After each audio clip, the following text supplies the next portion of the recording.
When the Prime Minister heard what was heading Australia's way, he rang the Indonesian President asking for help. That phone call prevented what would have been the biggest boatload of asylum seekers to arrive here since Kevin Rudd came to power.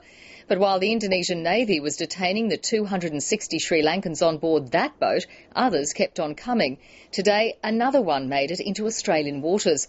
That makes 32 arrivals this year, sparking fresh debate about tougher immigration laws. Chief Political Correspondent Mark Simpkin. The boat and its human cargo limped back to port, under guard and under the control of the Indonesian Navy.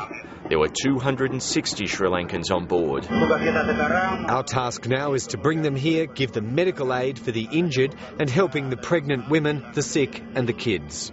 As the ship sailed towards Australia, Kevin Rudd picked up the phone and made an extraordinary personal plea to Indonesia's president.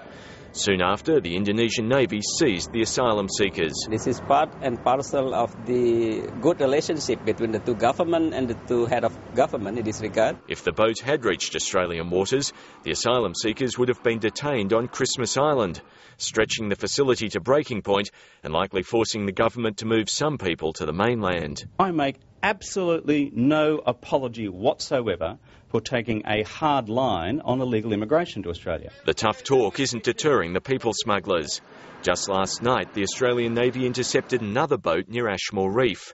56 adults and 2 young children were on board. Just 5 boats were stopped in 2007, 7 in 2008. But so far this year, Australian authorities have intercepted 32 boats and nearly 1,800 people. Mr Rudd has to eventually now admit that his border protection policies are failing. He's lost control of our borders. A previous immigration minister says there are 10,000 people ready to seek asylum in Australia, and he believes controversial Howard government policies like temporary visas and the Pacific solution would be a good way to stop them. There were measures put in place by the previous government. They have been unwound, and we are now reaping the consequences. Malcolm Turnbull won't rule out reintroducing tougher immigration laws.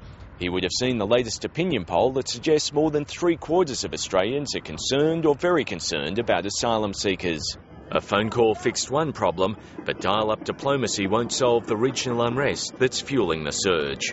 Mark Simpkin, ABC News, Canberra.